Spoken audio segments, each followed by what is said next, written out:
2025 was the year when the car industry finally hit reality. For a few years, everyone told us EVs are exploding, everything will be electric by 2030, factories are investing billions, legacy brands are dead, and China is coming. Well, in 2025, the bill arrived. Factories stopped lines, people lost jobs, governments changed rules, and the Chinese brands really did arrive, especially here in Europe and in the UK. In this video, I want to walk you through what actually happened to the car world in 2025, with a special focus on the UK first, then Europe, the United States, and of course China, because they are quietly taking over. So, we will talk about EV dream versus reality, why the boom suddenly slowed down. Next one, jobs, factories and cuts, who invested and who shut the doors. Also, we will talk about China versus the rest of the world, BYD, Zeekr Li Auto, and sure we'll draw conclusions. Let's start with the big one, electric cars. For a few years, the headline was simple: EVs are exploding, everything is growing, future is bright. And it was true. By 2024, more than 20% of all new cars in the world were electric. Roughly every fifth car sold globally was an EV. In 2025, EV sales still grew, but for the first time we saw the brakes.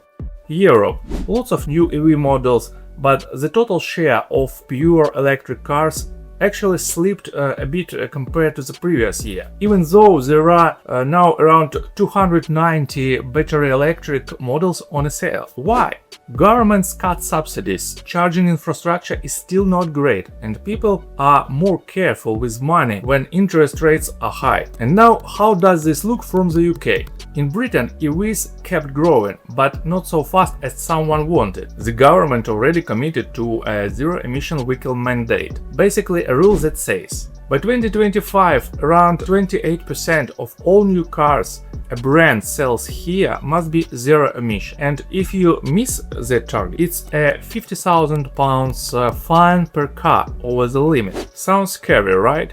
In practice, car makers don't pay these fines directly. They trade credits. Brands that sell a lot of EVs, like Tesla, MG or BYD, can sell their extra EV credits to brands that sell too many petrol cars. At the same time, competition on EVs got brutal.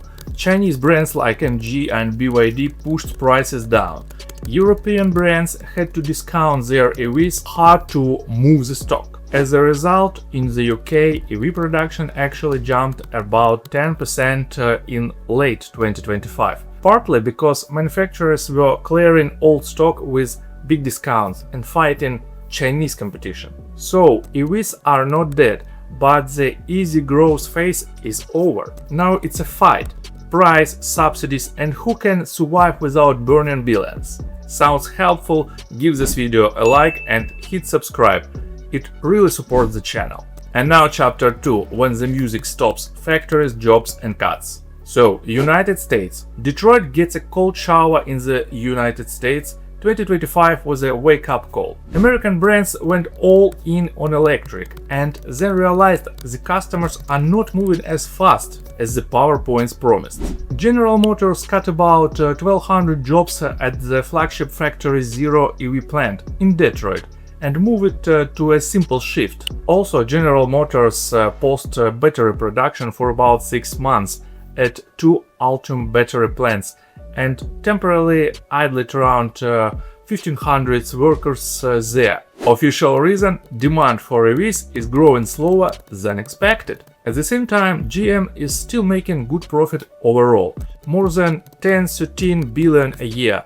But they clearly don't want to flood the market with EVs nobody buying right now. Ford and Stellantis did similar things, cancelled or delayed some EV projects, trimmed staff, tried to protect profits while keeping investors happy. Europe, too many EVs but not enough buyers. The story is similar but with its own drama. A good example is Ford's plant in Cologne, Germany. They invested a lot of money to turn it into an electric factory with a capacity of 250,000 EVs per year.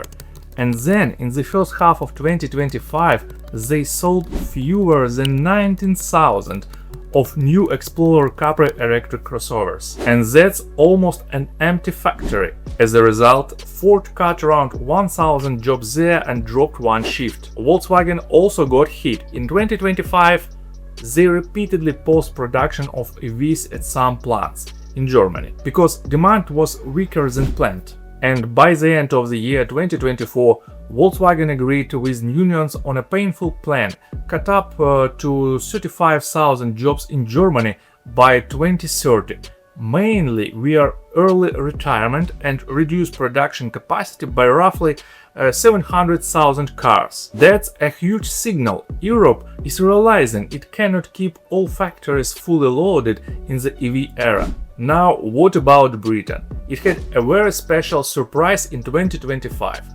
Jaguar Land Rover, the biggest car maker, was hit by a massive cyber attack in late summer. Their IT systems and production lines were down for almost 6 weeks. As a result, UK car production in October 2025 fell by about 24% compared to a year early, just because one big company stopped output.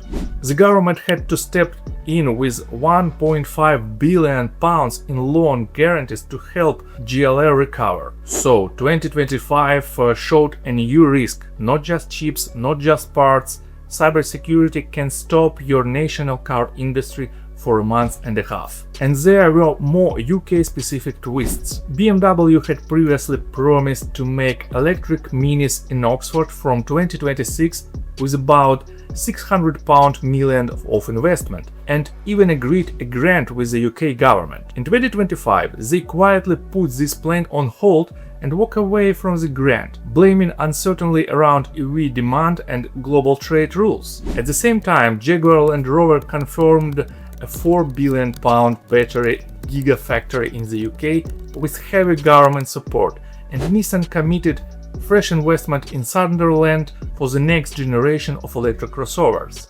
So, the UK story in 2025 is very mixed. One big cyber punch in the face, one major EV project delayed, but also huge battery and EV investments that should push production back up to about 800,000 cars in 2026 versus 700,000 cars in 2025, according to the SMMT forecast. Chapter number 3: China versus the rest.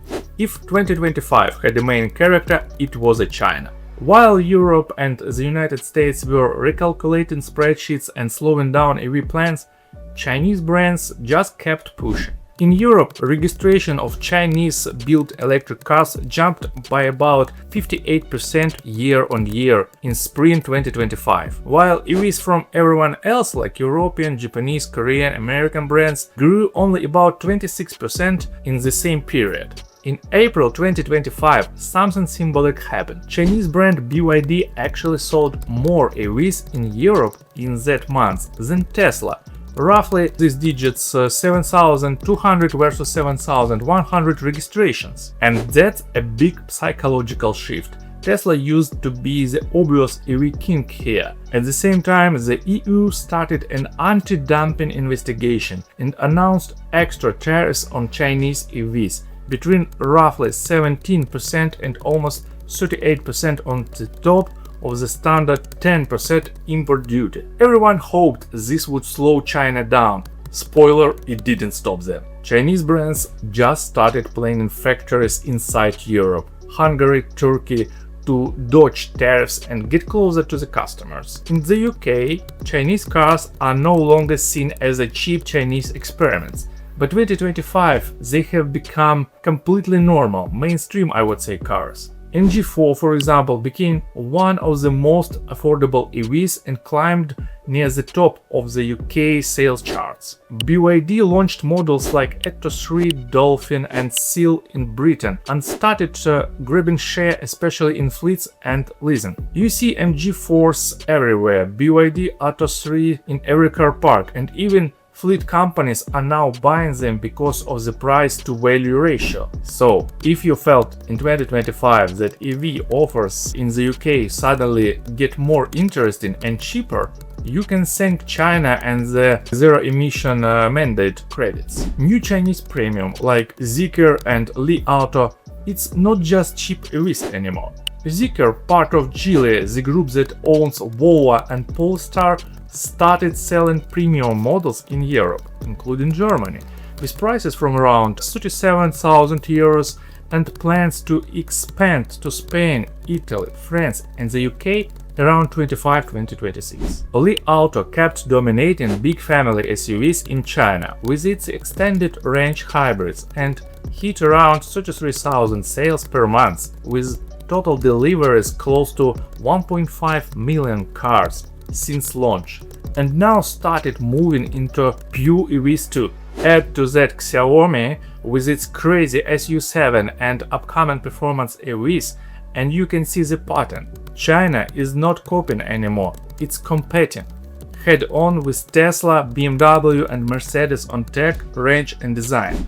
Just wanted to say a few words about Tesla and robotaxis. Automakers continued investing heavily in software and autonomy, even though there were no major breakthrough. Waymo and Cruise kept testing robotaxis in the United States, but scandals including accidents and the temporary license suspension of Cruise in California slowed down the enthusiasm. Tesla in 2025 finally stopped teasing and officially confirmed plans for a cheaper 25K model with production aimed for 2026. They also kept pushing full self-driving to new markets and testing it live with users, including big demos in right-hand drive countries. So from the tech perspective, 2025 wasn't as flashy, but it was very important. Everyone quietly fixed their strategy and prepared next-gen products. And what does all this means for you? So, EVs, more choice, more discounts, but more taxes coming. Right now, the ZEV mandate forces brands to sell EVs or buy credits. That means more offers, more finance deals, and more 0% APR on EV marketing to hit the targets. At the same time, the British government already started talking about road pricing for EVs, per mile charging instead of fuel tax, from around 2027-2028 to recover lost tax revenue. Some proposals talk about a couple of pence per mile, raising roughly £1 billion plus a year from EV drivers. So yes, in the short term, EVs are getting cheaper to buy. But in the long run, well, they will not stay free for run forever. The taxman is just moving from petrol pump to your odometer. Next one, combustion and hybrids. Slower deaths than people said, because demand for pure EVs slowed a bit and governments extended some deadlines. Combustion and especially hybrids are not dying as fast as the headlines from 2020 promised. In the UK, the ban on new petrol and diesel cars was delayed from 2030 to 2035. Also keep that in mind. Many brands shifted focus back to hybrids to bridge the gap. And Chinese brands not MM anymore. If in 2022 people laughed at MG and BYD, then in 2025 they quietly signed PCP contracts and drove away in them. Chinese cars now sit in the same showrooms as Kia, Hyundai and Vauxhall. Just think about it. With long equipment lists, big ranges and aggressive pricing. Are they perfect? Customer decide. If you found this breakdown helpful, put a like and don't miss out, subscribe for more.